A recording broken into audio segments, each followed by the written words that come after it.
오늘 본문은 요한복음 6장 16절에서 21절까지입니다.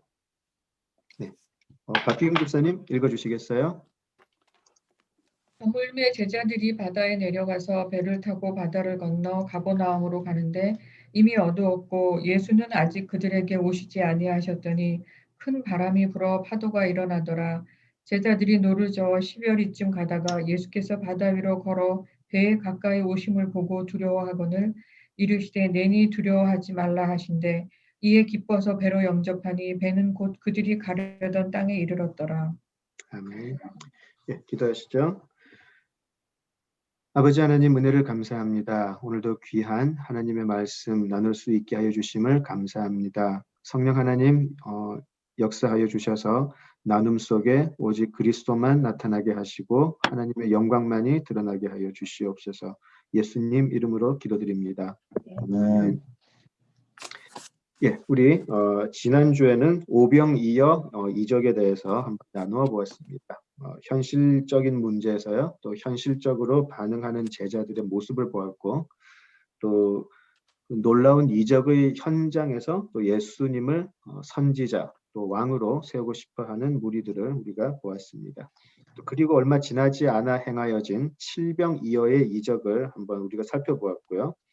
오병이어 이적이 있었던 후에 몇 달 지나지 않아서 거의 동일한 사건을 겪으면서도 별로 달라지지 않고 여전히 현실적으로 반응하는 제자들의 모습도 우리가 보았습니다. 이제 다음에 우리가 만날 때 다룰 6장 22절 이후의 내용에서 우리가 확인을 하겠지만요.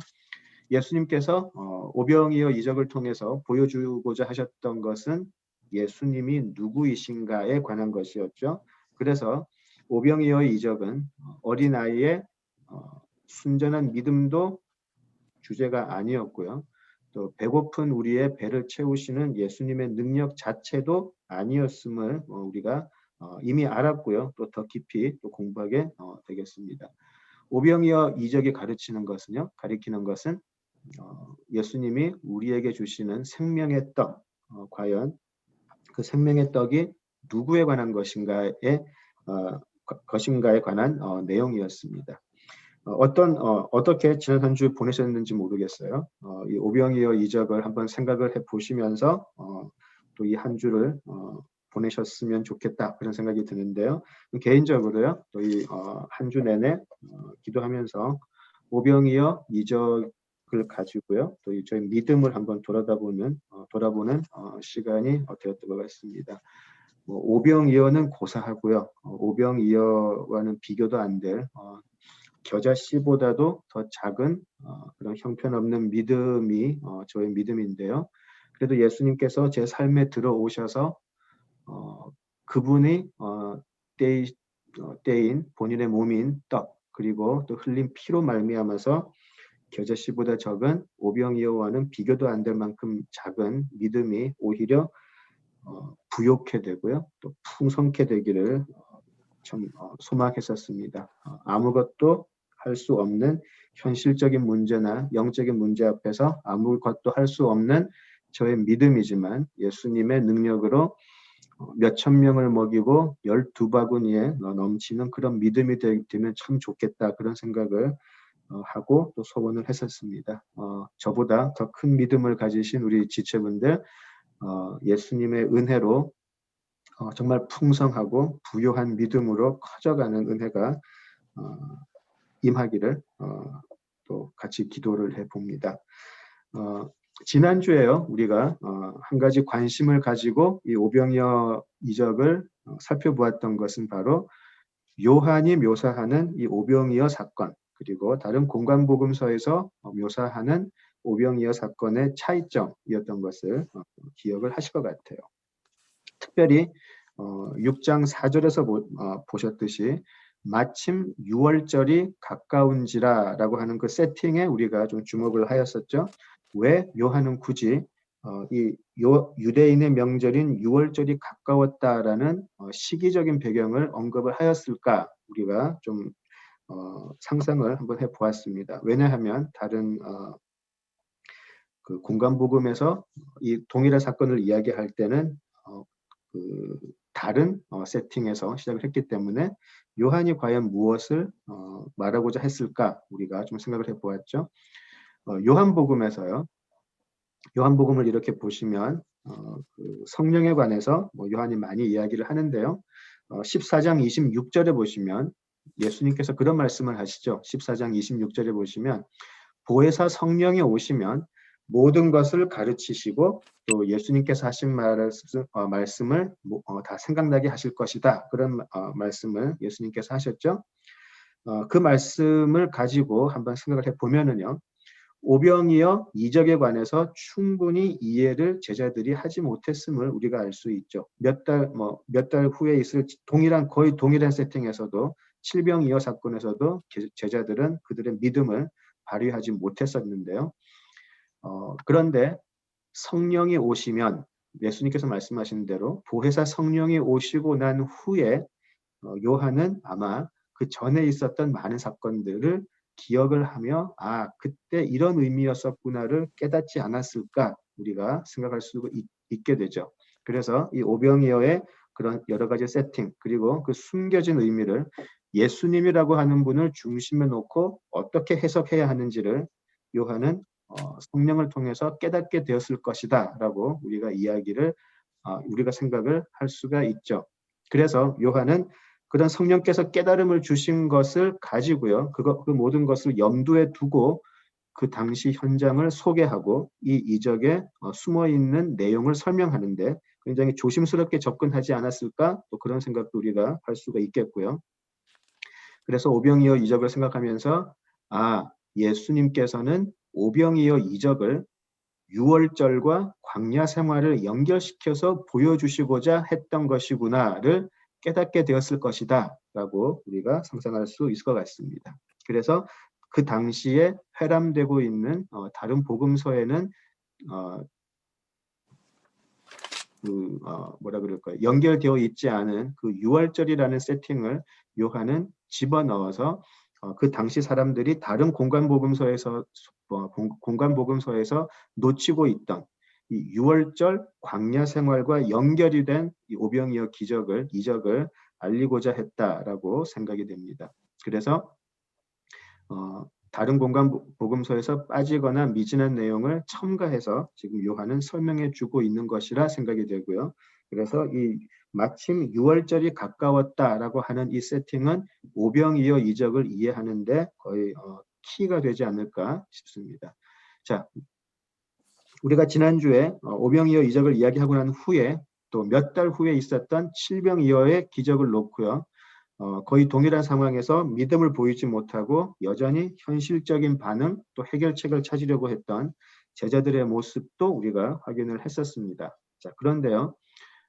몇 달 후에 있을 칠병이어 사건보다 사실은 오병이어 기적이 있었던 바로 당일 밤에 제자들은 또 한 번 바로 믿음의 부족함에 책망을 받게 되죠. 물론 우리가 오늘 보았던 요한복음 본문에는 책망받는다라는 구절은 나오지 않게 되는데요. 공관복음서에 있는 동일한 사건을 이야기할 때는 그들이 부족한 믿음으로 책망을 받는 내용이 나와 있죠. 자, 그래서요. 오늘은 방금 우리가 읽었던 요한복음 6장 16절에서 21절을 토대로 하는데 동일한 사건을 마가는 어떻게 썼는지 한번 보면 좋겠습니다. 우리 마가복음 6장 45절에서 52절로 한번 가보겠습니다. 마가복음 6장 45절에서 52절입니다. 마가복음 6장 45절에서 52절입니다. 45절에서 52절입니다. 예. 우리 김용화 권사님 읽어 주시겠어요? 예수께서 즉시 제자들을 재촉하사 자기가 무리를 보내는 동안에 배 타고 앞서 건너편 벳사다로 가게 하시고 무리를 작별하게 하신 후에 기도하러 산으로 가시니라. 저물매 배가 바다 가운데 있고 예수께서는 홀로 무태에 계시다가 바람이 거스름으로 제자들이 힘겹게 노젓는 것을 보시고 밤 사경쯤에 바다 위를 걸어서 그들에게 오사 지나가시려고 하시매 제자들이 그가 바다 위로 걸어오심을 보고 유령인가 하여 소리 지르니 그들이 다 예수를 보고 놀람이라. 이에 예수께서 곧 그들에게 말씀하여 이르시되 안심하라, 내니 두려워하지 말라 하시고 배에 올라 그들에게 가시니 바람이 그치는지라. 제자들이 마음에 심히 놀라니 이는 그들이 그 떡 떼신 일을 깨닫지 못하고 도리어 그 마음이 둔하여졌음이로라. 예. 자, 동일한 사건인데 조금 차이점을 보시게 될 것 같아요. 여기서는 예수님께서 제자들로 하여금 빨리 다른 그 지역 다른 갈릴리 호수 반대편으로 가라고 좀 재촉하시는 모습이 보이고요. 또 여기서는 그들이 노를 저어 갈 때에 바람이 거슬러서 굉장히 힘겹게 노저었다라고 되어 있죠. 그죠? 마태복음에서도 보면 굉장히 그들이 힘들게 그 노를 저어서 어려움을 겪고 있는 것이 나오고요. 그리고 또 제자들이 예수님을 보고 놀라서 소리를 질렀다라고 되어 있죠. 거의 뭐 비명을 질렀다 이렇게 나와 있고요. 또 예수님이 그들에게 가서 배를 탄 후에 바람이 그치는데 그것으로 인해서 그들이 굉장히 놀랐다라고 되어 있죠. 마가는 이렇게 기록을 합니다. 6장 52절을 보시면 마가는 이는 그들이 그 떡 떼시던 일을 깨닫지 못하고 도리어 그 마음이 둔하여 졌음이러라. 영어로 하게 되면 their hearts were hardened라고 해가지고요. 그들의 마음이 심정이 아주 딱딱해져 있었다. 이제 그렇게 되어 있죠. 그래서 마가는 바로 그 저녁에 있었던 오병이어 사건에서 예수님이 누구인지를 깨닫지 못했던 그들이 바로 불과 몇 시간 후에 있었던 폭풍우 속에서 예수님을 보고 놀라고 무서워하고 두려워했다. 그래서 그들의 믿음 없음을 지적을 하는 것을 우리가 보게 되죠. 예, 그래서 요한복음에는 없었던 조금 미세한 차이들을 우리가 볼 수 있었습니다. 자, 이제 다시 우리 오늘 본문으로 돌아와 보죠. 이렇게 마가복음은 이렇게 조금 뭐 하나 꽂아 놓으셔가지고요. 다시 우리가 돌아갈 수 있으니까 조금 표시를 하면 좋겠고요. 자, 다시 본문 오늘 요한복음 6장 16절에서 21절로 한번 돌아와 보겠습니다. 자, 다른 복음서에 기록된 내용하고 거의 동일한데요. 또 차이점도 있죠. 큰 바람을 만났지만 요한복음에는 제자들이 이로 인해서 굉장히 힘들어했다라는 직접적인 내용은 기록되어 있지 않죠. 예, 그렇지만 충분히 우리가 상상할 수 있는 부분이고요. 또 한 가지는 예수님께서 배에 오르신 후에 6장 21절을 보시면 이에 기뻐서 배로 영접하니 배는 곧 그들이 가려던 땅에 이르렀더라 해가지고요. 예수님께서 배에 오르시자 바로 그 배가 땅에 닿아버렸다라고 기록되어 있어요. 영어로 보면 그냥 곧이라는 단어 하나 차이인데요. 영어에서는 영어 성경을 보시면 immediately라는 단어가 있어요. 예수님이 배에 오르시고 바람이 그치면서 바로 즉시 그 땅에 이르렀다. 그렇게 기록이 되어 있죠. 그래서 우리가 마가복음 그리고 요한복음의 동일한 사건의 차이를 몇 가지 볼 수가 있습니다. 자, 요한이 지금 여기서 사용하는 단어들이나 이 세팅은요, 우리 구원과 예수님을 이해하는 데 있어서 굉장히 중요하기 때문에 계속해서 유월절, 홍해를 건넘, 그리고 광야 생활 이 세 가지를 염두에 두시면서 오병이어에서 시작해서 이 바다 위로 걸어오심을 사건을 하나로 뭉쳐서 생각을 해보시는 게 좋을 것 같습니다. 자, 오병이어라는 놀라운 기적을 경험을 했던 제자들은 이제 예수님보다 먼저 갈릴리 호수를 건너서 호수 혹은 또 여기서는 바다라고 하죠. 뭐 워낙 컸으니까 갈릴리 바다라고 그때 불렀죠. 갈릴리 바다를 건너서 건너편으로 가고자 하셨습니다. 그들이 가고자 했던 것이 아니고요. 예수님께서 그들을 먼저 보냈던 것이 또 중요한 포인트라고 할 수 있겠습니다. 예수님께서 그러셨겠죠? 니들이 먼저 가 있으면 나도 속히 가겠다. 그렇게 하면서 보내셨는데요. 아까 읽으셨던 마가복음에서는 재촉하셨다라고 되어 있어요. 그죠? 재촉하셨다.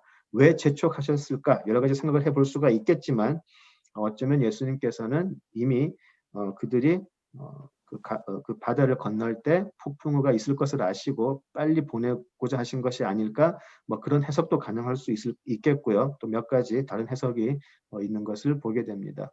자, 18절에서 보시듯이요. 6장 18절. 큰 바람이 불어 파도가 일어나더라 라고 되어 있잖아요.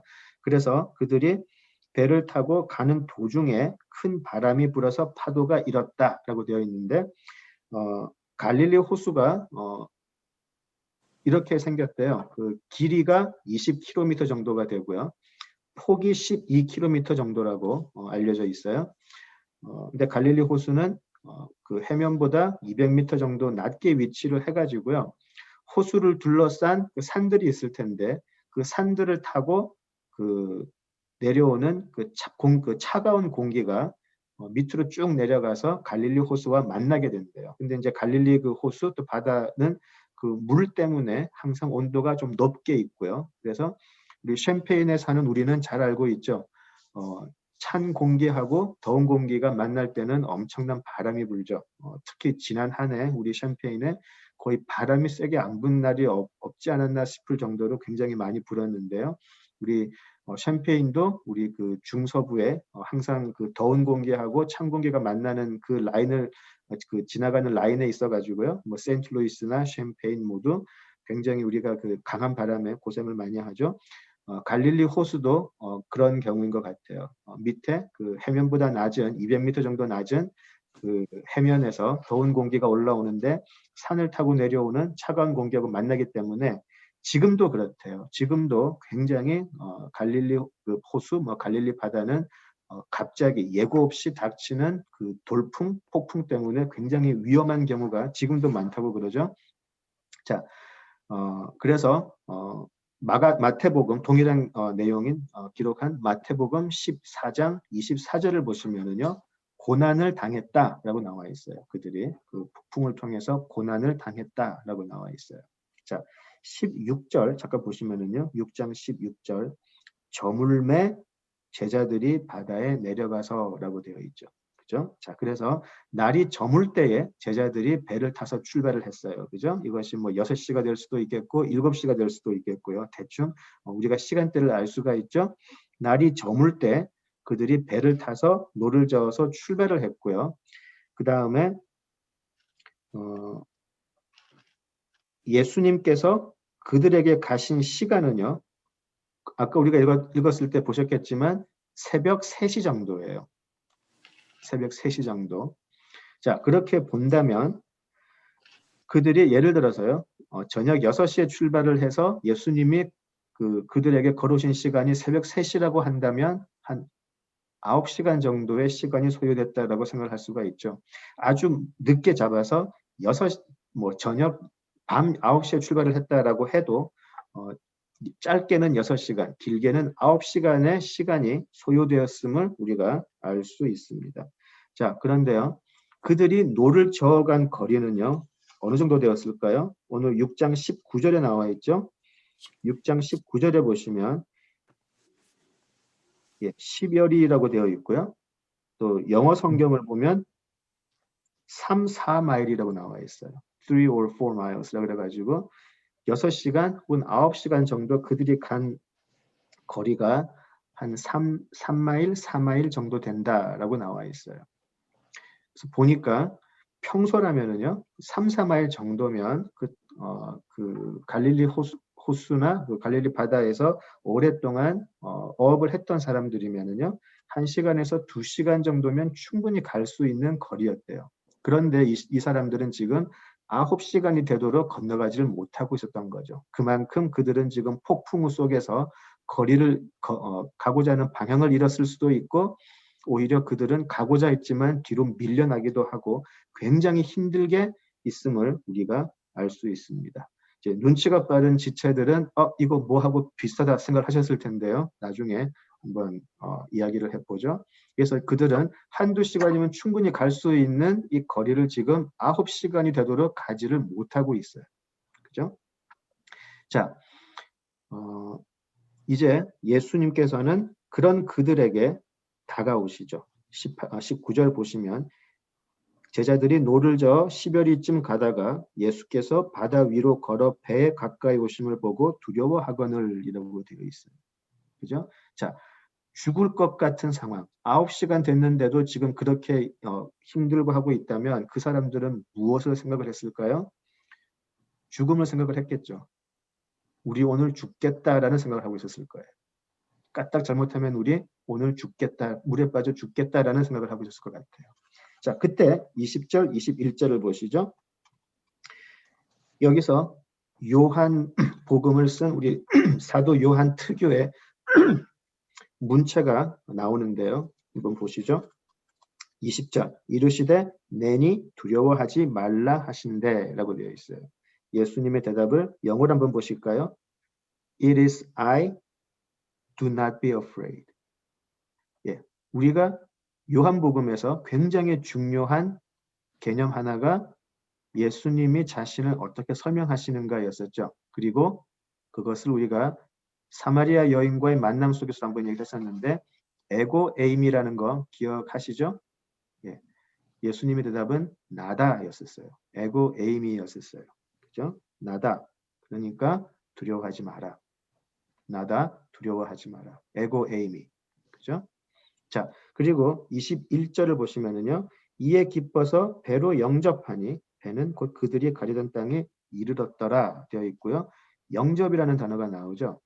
그들이 예수님을 받아들였어요. 그들이 예수님을 받아들였고요. 자, 이것은 1장 10, 우리 요한복음 제일 처음에 나왔던 1장 12절, 1장 12절을 기억을 하시면은요. 영접하는 자, 곧 그 이름을 믿는 자들에게는 그 자녀가 되는 꼭 기억하실 거예요. 굉장히 중요한 요한복음의 개념들이 이 두 절에서 나오게 돼요.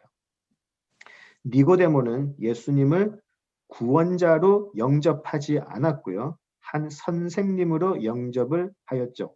그죠? 요한의 기록으로 보면.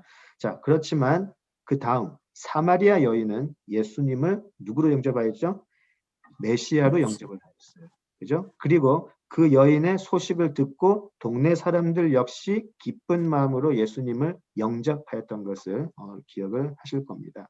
자, 그러나 바로 그 다음 요한의 기록에는 다시 고향으로 돌아가셔서 예수님을 맞이한 갈릴리 사람들의 영접은 예수님께서 기뻐하지 않으셨다라는 것을 기억을 하실 거예요. 나중에 바뀌지만 처음에 왕의 신하가 보였던 영접도 그런 영접과 다르지 않았죠. 그죠? 자, 그 다음 우리가 지난주에 보았던 오병이어 이적을 경험한 무리들도요, 예수님을 영접하였지만 그들의 영접은 예수님이 원했던 영접과는 아주 거리가 멀었죠. 오직 이적만을 보고 표정만 따라다니는 사람들임을 아셨기 때문에 그들의 영접은 인정하지 않으셨음을 알 수가 있습니다. 자, 구원 자체가 되시는 예수님이 오셔서 그분을 영접하는 자에게 들어가세요. 그리고 요한계시록에서 기억을 하시겠죠? 라우디게아 교인들에게 계속해서 말씀하시는 것이 내가 밖에서 두드리노니 나를 영접하라라고 말씀을 하시죠. 자, 그래서 이 영접한 자들 이에 기뻐서 배로 영접하니 배는 곧 약속의 땅으로 가게 되었다라고 되어 있어요. 자, 9시간 동안 생사를 걸고 사투를 벌였던 그들의 노력이 아니고요. 예수님을 영접함으로 배는 그냥 즉시 반대편 약속의 땅으로 들어가게 되었다라고 기록이 되어 있는 것이죠. 여기서 사도 요한은 요한복음 작성하는 의도를 그대로 나타내고 있어요. 그리고 이때까지 우리가 반복해서 보았던 요한의 주제이기도 하죠. 6장까지 우리가 6장까지 공부를 해오는 과정 속에서 보았던 요한의 주제가 또 한 번 반복되고 있음을 우리가 볼 수 있겠습니다. 자, 아까 제가 그런 말씀을 드렸죠. 9시간이 되도록 사투를 벌였던 물 위에서 그들, 한두 시간이면 갈 수 있는 거리인데 전혀 가지 못했던 그들. 그죠? 그런데 예수님께서 오셔서 그들이 영접하니까 바로 그 땅으로 들어가게 되었다. 예, 눈치를 채시겠죠? 아까 말씀드린 대로 홍해를 건너고 광야 생활을 했던 그들의 모습이 생각이 나실 거예요. 그죠? 약속의 땅에 바로 들어갈 수 있는 그들이었음에도 불구하고 그들은 가나안 땅을 정찰한 후에 절망에 빠지게 되죠. 그리고 그들은 38년이라는 세월을 그저 광야에서 헤매게 되죠. 그들의 힘을 그들의 능력을 돌아보았더니 가나안 거민들에게는 비교도 안 될 만큼 약소했고요. 그래서 그들은 가나안 거민과 비교해서 아무 힘이 없는 그들의 모습과 처지를 돌아보면서 두려워했죠. 어느 정도까지 두려워했나요? 하나님께서 약속하신 그 땅을 폄하할 정도로, 그리고 원망할 정도로 그들은 절망에 빠졌던 것이죠. 그리고 하나님은 38년이라는 세월을 광야에서 그냥 돌려버리시죠. 들어가지 못하게 하시고 믿음이 없는 자들을 망하게 하셨어요. 그리고 그 다음 세대가 약속의 땅인 가나안 땅으로 들어갔음을 보게 됩니다. 이 광야의 생활, 그리고 이 폭풍 속에서의 이 시간이 묘하게 겹쳐 있는 것을 눈치를 채셨을 거예요. 자, 그때 예수님께서는 바다 위를 걸어서 제자들에게 오셨는데 제자들은요, 그 예수님을 보고 기뻐했던 것이 아니고 매우 두려워했죠. 그리고 예수님이 유령인 줄 알고 소리를 질렀다라고 고백을 하죠. 왜 그랬을까요? 이미 그 사람들의 머릿속에는 죽음이 지배를 하고 있었죠. 우리는 죽었다라고 생각을 했던 것이죠. 우리는 이제 아무 그 희망 없이 우리는 그냥 죽게 되었다라고 해서 그들에게는 그 두려움만 가득 차 있는 상황이었는데 예수님이 오시는 것을 보니까 바로 유령을 떠올렸겠죠. 유령인 줄 알고 그들은 비명을 질렀다라고 되어 있어요. 그죠? 그들의 마음에 그 가득한 죽음에 대한 두려움과 예수님의 모습이 겹치면서 아마 극대화된 공포로 다가왔을 것 같습니다. 자, 그때 예수님께서는 마태복음을 보시면은요, 이런 믿음이 작은 자여 왜 의심하였느냐라고 베드로를 책망하시는 것도 나오고요. 마가복음은 아까 우리 읽었듯이 제자들이 떡 떼시던 그 놀라운 일은 기억하지 못하고 도리어 그 마음이 둔하여졌다라고 기록을 해요. 왜 그들의 마음이 둔하여졌을까요? 역시 오병이어 이적 처음에 있었던 현실적인 절망이었죠. 이렇게 많은 사람들이 있는데 우리가 가진 것은 오병이어밖에 없습니다. 아무것도 할 수 없습니다라고 똑같은 마음으로 돌아갔다는 것이죠. 그들이 눈앞에 펼쳐졌던 현실적인 어려움 앞에서 역시 그들은 다시 현실적인 두려움, 절망으로 가득 찼다라는 것이죠. 그들의 마음이 둔하여지지 않았다면 조금 전에 놀라운 이적을 보이신 예수님이 오셔서 우리를 건지시겠다라는 소망을 가졌을 텐데 이런 것이 아예 없어져 버렸다라는 것이죠. 자, 그런데요. 아까 우리가 읽었던 6장 마가복음 6장 48절에서요. 마가복음 6장 48절에서 조금 의아한 부분이 있었어요. 저 개인적으로는 처음에 이 부분 읽을 때 좀 의아했던 부분인데요. 예수님은 폭풍 속에서 힘겨워하는 제자들에게 오셔가지고요. 그 배를 타신 게 아니고 그냥 지나가려고 하셨다라는 기록이 있어요. 마가복음 6장 48절에 영어로 보시면 He intended to pass by라 그래가지고요. 예수님은 못 본 척 지나가시는 게 아니고 오시면서 처음부터 지나가려고 하셨던 거죠. 처음부터 지나가려고 하셨다라는 것이죠. 그러니까 이 부분이 저는 굉장히 좀 의아했었어요. 왜 예수님은 그들을 지나가려고 하셨을까? 그죠? 혹시 이 부분이 지금 마가가 이야기하고자 하는 마가복음 6장 48절에서 마가가 이야기하고자 하는 믿음이라는 부분하고 큰 상관이 있지 않을까라는 생각을 하게 되었는데요. 자, 지금 전날 저녁에 있었던 오병이어 이적과 지금 예수님의 행동은 굉장히 가까운 상관이 있을 것 같아요. 그죠? 자, 오병이어라는 이적은 자연의 법칙을 거스리는 이적이었죠. 그죠?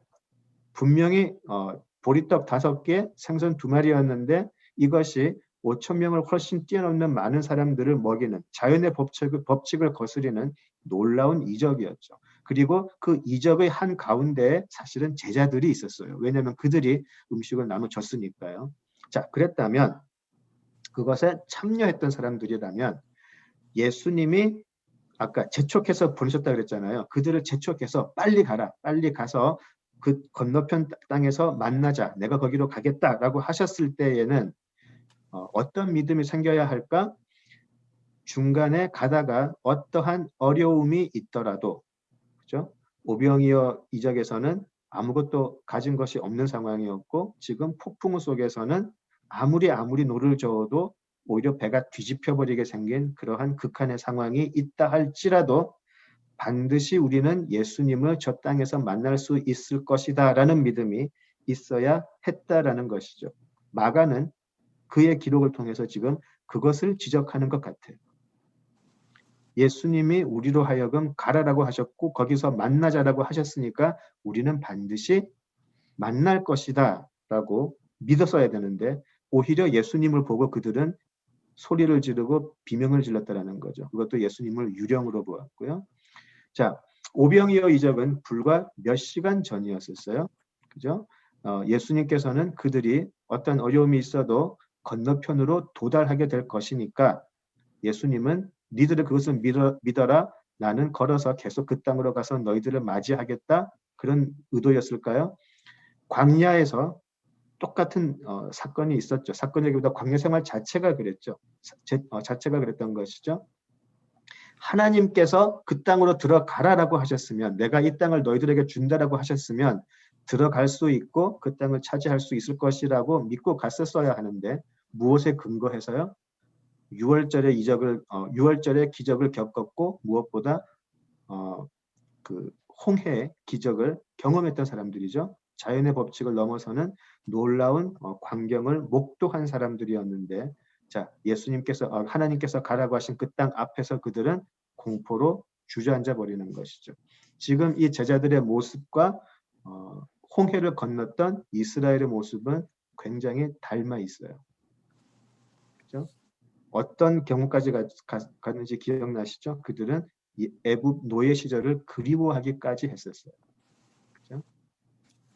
자, 이렇게 닮아 있는 모습을 보면서 지금 사도 요한은 또 다른 우리 공간복음 기자들은 지금 무엇을 말하고 있을까요? 그리고 오늘을 사는 우리들 과연 이 오병이어와 이 폭풍의 기적을 보고 무엇을 깨달아야 할지 조금 더 고민을 해보겠습니다. 오병이어라는 놀라운 기적의 현장에 있었음에도요.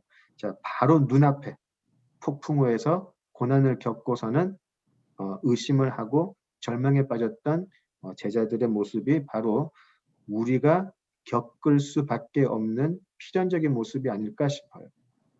연약한 믿음을 가진 사람 우리들은.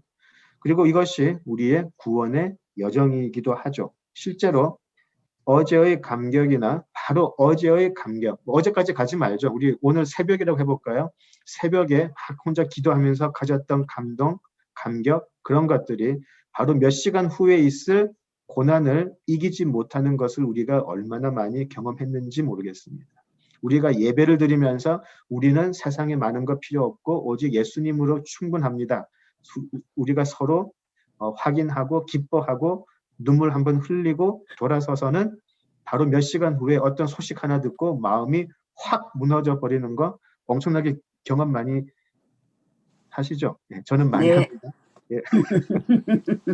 그게 우리라는 것이죠. 그게 우리라는 것이죠. 예. 우리가 제자들의 믿음 없음을 탓할 거 없죠. 우리도 똑같은 모습이죠. 그것이 우리의 모습임을 그대로 보여주세요. 지금 사도 요한도 그렇고 다른 기자들도 그렇고 이것이 우리의 모습일 수밖에 없다라고 보여주는 것이죠. 자, 그러나 예수님께서 오셨을 때 그 예수님을 보고 기쁘게 배로 영접했더니 곧 우리들은 예수님의 약속의 땅으로 도달하더라라는 것이 사도 요한이 지금 우리에게 보여주고 있는 구원의 모습인 것 같아요. 우리는 이 폭풍우 속에서 우리 배에 많은 것을 채우려고 하죠. 지금 요즘 우리는 뭘 채우려고 할까요? 그렇죠? 일단 우리는 방향이 필요하니까 내비게이션을 일단 살려고 하겠죠. 그죠? 그래서 일단 방향도 바로 잡아야 되겠고요. 그리고 조금이라도 더 안전장치를 배에다가 달고 싶어 할 거고, 기왕이면 저어야 할 노도 중간에 부러지지 않게 굉장히 하나 강한 더 사. 걸로 하려고 엑스트라로 하겠죠. 하나 더 마련하고. 엑스트라도, 그렇죠. 스페어로 하나 더 집어넣으려고 하기도 하고요. 또 기왕이면 노 잘 젓는 경험이 있는 사람을 한 명 정도는 태우려고 하겠죠. 그죠? 혹시 모르니까 예수님이 약속하신 곳으로 가기는 가는데 우리는 다른 것을 채우려고 하죠. 자, 우리들의 현실 속에서는 그게 어떻게 나타날까요? 우리가 하나님께서 약속하신 땅으로 갈 때에 우리가 늘 바라는 것은 무엇일까요? 그 약속만을 믿고 걸어갈 수 있는 믿음보다는 조금은 그 안에서 우리가 쉽게 갈 수 있는 방편을 찾으려고 하죠. 그래서 조금 더 좋은 직업을 찾고 싶어 하고, 조금 더 많은 인간적인 관계를 맺어서 우리들의 사회 속에서의 삶이 편해지기를 원할 수도 있을 것이고요. 우리 자녀들을 보아서도 우리가 자녀들에게 무엇을 어떻게 하기를 원하는지 생각을 해보면, 지금 우리가 예수님께서 약속하신 이 배 안에 무엇을 채우고 있는지를 아마 쉽게 보실 수 있을 거예요. 솔직하게 말씀을 드리면 저는 제 배에 채워진 것을 못 보여드릴 것 같아요. 너무 창피해서. 왜냐하면 믿음으로 가득 차 있는 게 아니고 제 어떤 꼼수라 그럴까요? 또한 저의 어떤 그런 세상의 미련이라 그럴까요? 그런 게 지금 아직까지는 제 배에 많이 있어요. 그래서 폭풍우를 만날 때 그런 것들을 한번 사용해 보려고 하죠. 내비게이션을 보려고 하기도 하고, 기왕이면 좀 힘센 사람이 제 배에 앉아 있으면 훨씬 더 마음이 놓이기도 하고요. 남들보다는 조금 더 강한 노를 가지고 젓고 있음에 안심하게 되고, 오히려 그런 걸로 제 배는 가득 차 있을 것 같아요. 자, 그런데 그런 모든 것들이 아무 의미 없었다라는 것이죠. 그들 역시도요, 갈릴리 바다에서 뼈가 굵은 사람들이잖아요. 예수님께서 오셨을 때 그 예수님을 기쁘게 영접했을 때만이 우리가 탄 배는 약속의 땅으로 갈 수 있다라는 사실이죠. 자, 조금 더 우리가 이 유대인의 배경에서 생각을 해볼까요? 참 재밌는 게 우리가 요한복음 6장을 시작할 때 이 오병이어 그 기록을 시작할 때요. 바로 앞에 우리가 무엇을 얘기했는지 한번 보실까요? 우리 요한복음 5장 46절을 한번 보실까요? 예, 오병이어 사건, 오병이어가 6장에서 시작을 하죠. 그 후에 예수께서라고 해가지고요. 오병이어 사건이 시작이 되는데 그 바로 앞에 두 구절. 요한복음 5장 46절, 47절 한번 보실까요? 모세를 믿었더라면 또 나를 믿었으리니 이는 그가 내게 대하여 기록하였음이라. 그러나 그의 글도 믿지 아니하거든 어찌 내 말을 믿겠느냐 하시니라 라고 했어요. 이러면서 오병이어가 시작이 돼요. 자, 이제 사도 요한의 의도가 더 확실하게 보이시나요? 우리가 모세 하면 무엇이 생각이 날까요? 물론 율법을 받았고 이스라엘 민족의 리더라고 우리가 쉽게 생각을 하지만, 또한 모세는 유월절, 홍해 건넘, 그리고 광야 생활의 주인공이었었어요. 인간으로 본다면. 그리고 이 모세가 바로 이스라엘과 하나님의 중재 역할을 맡은 사람이었죠. 그죠? 그래서 예수님은 그래서 사람들은 모세라고 하면 그냥 벌벌 기는 거죠. 모세는 거의 완벽한, 거의 신적인 존재같이 그들에게 남아 있었을 거예요. 모세가 말하면 모든 게 맞는 것이죠. 자, 그런데 예수님께서는 모세를 들어서 이야기를 하세요. 너희들은 그의 글도 믿지 않는다. 그러니까 모세보다 더 큰 내가 무슨 말을 해도 너희들은 안 믿을 거다라고 이야기를 하시죠. 자, 왜 모세를 이야기하신 후에 오병이어의 사건이 나오고요. 또 나중에 보시면은요. 이제 다음 우리가 만날 때 보시면 아시겠지만 예수님께서 생명의 떡을 이야기하실 때에 모세가 다시 등장을 해요. 그래서 오병이어와 이 땅을 이 갈릴리 호수를 건너시는 이 모습, 이 모든 것이 유월절, 홍해, 광야 생활, 그리고 모세와 연결할 수밖에 없다라는 것이죠. 이것이 보이시나요? 모세는 이스라엘 민족의 가장 위대한 사람이었고요. 그래서 우리가 히브리서 공부할 때도 굉장히 많은 부분을 모세와 예수님을 비교하면서 모세보다 뛰어나신 예수님을 증거했던 것을 기억을 하실 거예요. 지금 요한은 무엇을 지금 보여주고 싶어 하는 것일까요? 예. 갑자기 그것이 알고 싶다가 확 떠오르네요. 예. 그것이 무엇일까요? 예. 모세는 하나님의 명령을 순종해서 어린 양의 피를 바를 것을 명령을 했었죠. 순종한 자들은 죽음을 모면할 수 있었고요. 홍해가 가로막고 있었을 때에 모세는 손을 바다 위로 내밀었고 홍해가 갈라지게 되었어요. 그리고 모세는 광야에서 이스라엘을 이끌 때 만나가 주어지는 하나님의 대리인의 역할을 했었죠. 그죠? 자, 그렇다면 예수님은 어떠하신가요? 예수님은 오병이어 이적을 통해서 예수님 자신이 떼어지는 만나라고 얘기를 하시죠. 모세가 하나님의 명령을 받아서 보여준 만나가 아니고 예수님은 바로 자신이 떼어지는 떡이다라고 보여주시는 것이고요. 바로 어린 양 자신이다라고 이야기를 하시죠. 모세는 모든 것이 예표를 가리키는 것에 불과했지만 지금 예수님께서는 내가 그 어린 양이며 내가 너희들을 먹일 떡이다라고 보여주시는 것이죠. 또한 직접 바다를 건너서 사망 위에 건너가시는, 바다는 그 당시에 죽음을 의미했죠. 하나님의 저주를 상징했었고요. 근데 그 죽음을 걸어서 사망 위로 건너가시면서 예수님은 그 사망의 위에 계심을, 사망의 권세가 접할 수 없는 분임을 그대로 보여주시고요. 그리고 그 사망 위로 건너가시면서 제자들을 데리고 약속의 땅으로 가게 되시죠. 바로 홍해가 갈라져서 그들이 약속의 땅으로 들어가는 것처럼 예수님은 본인이 그 땅을 건너가시면서 제자들을 딱 데리고 들어가신다라는 것이죠.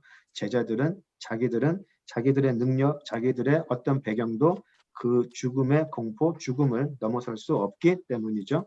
자, 그래서 이 갈릴리 호수를 건너는 모습을 통해서 홍해를 건너서 약속의 땅으로 이스라엘을 이끄는 모습이 연상이 되죠.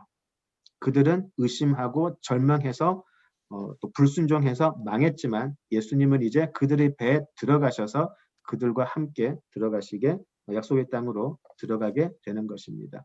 그래서 모세라는 중재인이 필요한 것이 아니고요. 이제 구원의 능력 자체이신 예수님이 자신의 몸을 떼어서 생명의 양식을 넘치도록 주시고요. 그리고 죽음의 바다를 건너서 영생의 땅으로 우리를 이끌고 계심을 보게 되는 것입니다.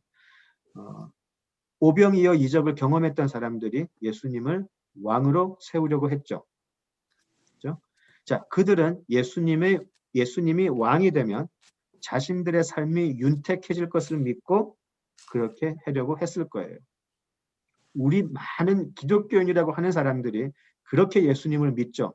내가 예수님을 믿고 교회 생활 잘 하면, 그리고 바치라는 거 잘 바치면 내 삶이 좀 윤택해지고 내 삶이 더 크게, 내가 더 많은 축복을 받을 수 있을 것이다. 그렇게 믿죠. 그죠? 자, 그런데요, 예수님께서 돌들로 떡이 되게 하라라는 광야의 시험은 이기셨는데, 만약입니다. 만약에 예수님이 그들의 원대로 왕이 되셨다면, 만약에 예수님께서 그들의 원대로 왕이 되셨다면 어떻게 되었을까요? 본문에서 보았지만 그때 예수님의 선택은 우리 요한복음 6장 15절에서 보시듯이 그들을 피하여 산으로 가신 것이었어요. 그 자리를 피하셨죠. 할 수 없는 일이기 때문에.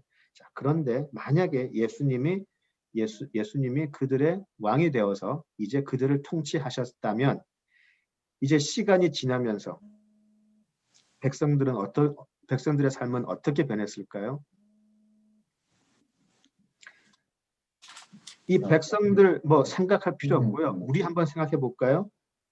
우리가 신앙생활을 시작하고 나서 모든 것이 만사 형통이 되었으면 참 좋을 텐데 그렇지 않죠.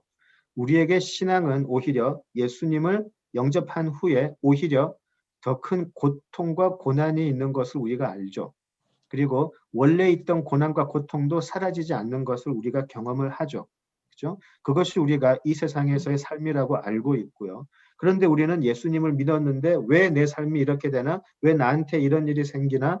원망하게 되죠. 그죠?